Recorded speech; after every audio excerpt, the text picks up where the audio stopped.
재벌은 개 못 준다는 말이 있죠. 범죄자들은 오랜 기간 감옥에 수감되어도 정작 출소한 후 새 삶을 살기는커녕 다시금 범죄를 저지르는 일이 비일비재한데요. 오늘 다룰 사건 역시도 과연 이 범인이 갱생이 가능할까? 라는 생각이 절로 드는 그런 사건입니다. 1997년 치바현에 한 불량 소년이 있었습니다. 이 소년의 이름은 하시즈메 유스케.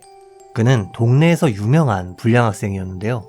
성장 과정에 대해 알려진 정보는 많지 않지만 그는 주변에 늘 갖고 싶은 게 있으면 훔치면 돼.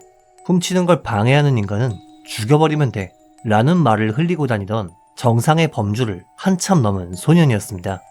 물론 사춘기 때 허세를 부리기 위해 저런 헛소리를 하는 거라 생각하실 수 있겠지만 하시즈메는 진짜였습니다. 그는 1997년 5월 19일 2시 반 무렵 모자를 깊게 눌러쓰고 선글라스를 낀 뒤 치바현 나가레야마시 히레가사키의 한 맨션 3층에 침입했습니다. 당시 그는 소리가 들리지 않도록 현관문을 조심스레 열었고 이내 신발을 벗은 뒤 집 안으로 들어갔죠. 그리고 이내 집에서 쉬고 있던 타지마 유미라는 여성과 눈이 마주치게 되는데요. 하시즈메는 민첩하게 부엌으로 달려가 시카를 꺼낸 뒤 타지마 씨에게 현금 카드 가져와. 비밀번호 말 안 하면 죽인다. 라고 협박하기 시작했습니다. 당시 타지마 씨는 겁에 질려 저항하지 못했고 17살이었던 하시즈메는 무저항인 그녀를 칼로 협박, 성폭행했습니다.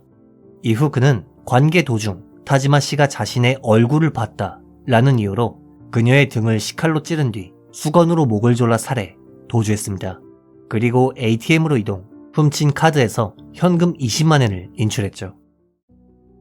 그녀의 시신이 발견된 것은 당일이 아닌 다음날이었습니다. 오랫동안 손녀가 방에서 나오지 않는 걸 이상하게 생각한 그녀의 친할머니가 손녀의 방에서 시신을 발견했던 것인데요. 당시 경찰은 신고를 받고 출동했고 수사 과정에서 문제가 하나 발생합니다. 당시 현장엔 몸싸움을 한 흔적이 없었고 피해자는 앞이 아닌 등을 칼로 찔렸던 터라 경찰은 이 사건이 면식범이 방심한 피해자를 찔러서 살해한 사건으로 단정짓고 용의선상에 올린 사람이 시신 발견자인 80세 친할머니 그리고 피해자의 친언니와 형부였습니다. 그리고 1997년의 수사는 지금과는 많이 달랐죠. 당시 경찰은 80세 노인이 견디기 어려울 정도로 무척 강압적인 조사를 계속했고 이내 견디다 못한 할머니는 피해자의 언니 부부와 공모했다 라며 거짓 진술을 하게 됩니다. 그리고 경찰은 이 자백 내용을 바탕으로 이번엔 언니 부부를 조사하기 시작했는데요. 이들 부부는 범행을 단호하게 부정했지만 경찰은 믿지 않았고 조사를 견디다 못한 형부는 그럼 체포하던가 라는 말을 했다고 합니다. 그리고 경찰은 이 한마디를 꼬투리 삼아 범인이 끝내 범행을 인정했다 라고 상부에 보고했고 할머니와 언니 부부를 체포하게 됩니다. 진짜 억울한 일이죠. 심지어 수사 과정에서 범인이 돈을 인출하는 모습이 찍힌 CCTV를 입수했는데 정작 여기에 찍힌 인물은 형부보다 키가 훨씬 작았다고 합니다. 하지만 그럼에도 담당 경찰은 이들은 분명 제3자와 공모했을 것이다 라며 타지마 씨의 할머니와 언니 부부의 소행으로 몰아가려 했죠. 그런데 시간이 지나면서 비로소 진상이 밝혀지게 됩니다. 타지마 씨는 앞에서도 말씀드렸듯 성적인 피해를 입었는데 그녀의 몸에 범인의 체액이 남아있다는 것이 발견되었고 이 체액의 DNA는 형부의 것이 아니었기 때문이죠. 결국 강압에 의한 자백 이외에는 증거가 전혀 없었기 때문에 할머니와 언니 부부는 3주나 지나서야 풀려나게 됩니다. 하지만 이미 나쁜 소문은 퍼질 대로 퍼진 상태였고 그렇게 이 사건은 미제 사건으로 남게 됩니다. 15년이라는 시간이 지날 때까지 말이죠.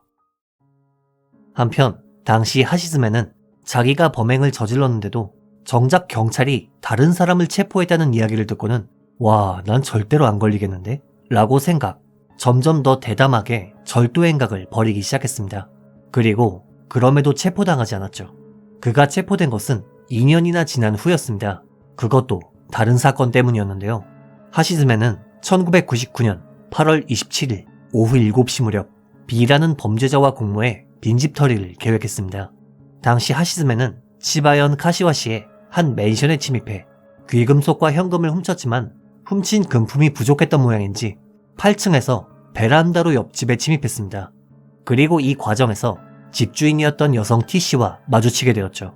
당시 하시즈메와 공범 B는 T씨를 덮쳐 손발을 묶은 뒤 수건을 안대처럼 눌러 T씨의 눈을 가렸고 T씨에게 난 이미 사람 한 번 죽여봤어. 사람 죽이는 거? 난 아무렇지도 않아. 라며 시칼로 협박, 현금 카드 2장을 훔치고 비밀번호를 알아내는 한편 집을 뒤져 48,000엔의 현금을 훔쳤습니다. 그런데 이 과정에서 정말 우연히 T씨의 눈을 가린 수건이 벗겨졌고 하시즈메는 얼굴을 들켰다고 생각, 그녀의 목을 조른 후 집에 식용유를 뿌리고 불을 지른 다음 도주했습니다.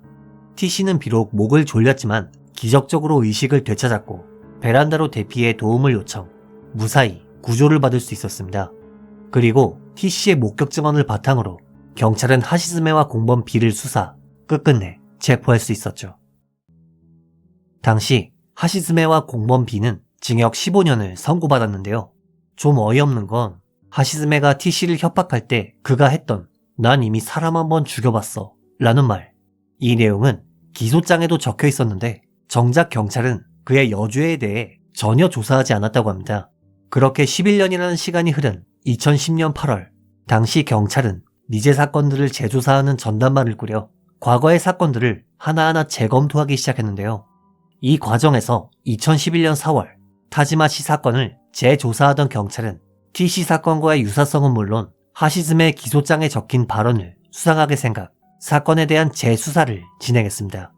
그리고 2012년 타지마시 몸에서 발견된 체액의 DNA와 수감 중이던 하시즈메 DNA를 비교 분석한 결과 이 두 DNA가 일치했습니다. 그리고 이로 인해 15년 동안 미궁에 빠졌던 미제 사건이 비로소 마침내 해결될 수 있었죠. 당시 하시즈메는 DNA 일치 결과를 들이밀자 이때가 되어서야 비로소 타지마시 살해를 인정했습니다.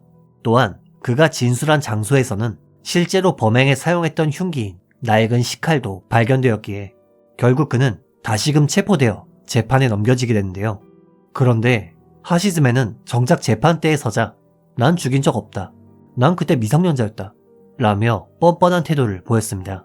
하지만 범행을 부정하기에 DNA는 물론 진술한 장소에서 흉기가 발견된 객관적인 사실이 있었다 보니 재판장은 소년범 치고는 다소 무거운 징역 15년 판결을 내렸습니다.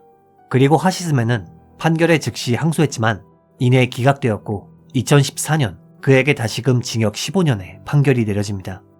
2014년에 다시금 징역 15년을 받게 된 하시즈메. 원래라면 2029년에 출소 예정이었지만 그는 2020년 3월 뜬금없이 가석방을 받게 됩니다. 자, 그렇다면 21년이라는 시간을 감옥에서 보낸 하시즈메는 마음을 다잡고 새 삶을 살았을까요? 그는 출소한 지 채 3달도 지나지 않는 6월 치바현의 주택에서 현금, 게임기 등을 훔치는 한편 그 다음 달엔 가게에 몰래 침입해 금품을 훔치려다 다시금 경찰에 체포되어 재판에 넘겨지게 됩니다. 그리고 재판 과정에서도 내가 안 훔쳤다 라며 기소 내용을 전면적으로 부인했죠.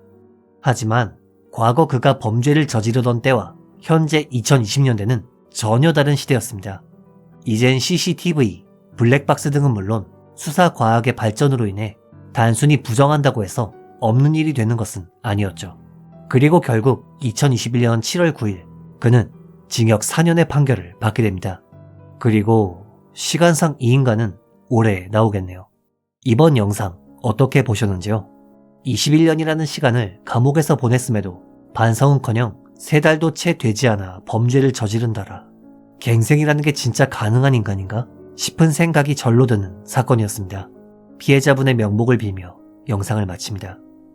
규미사였습니다.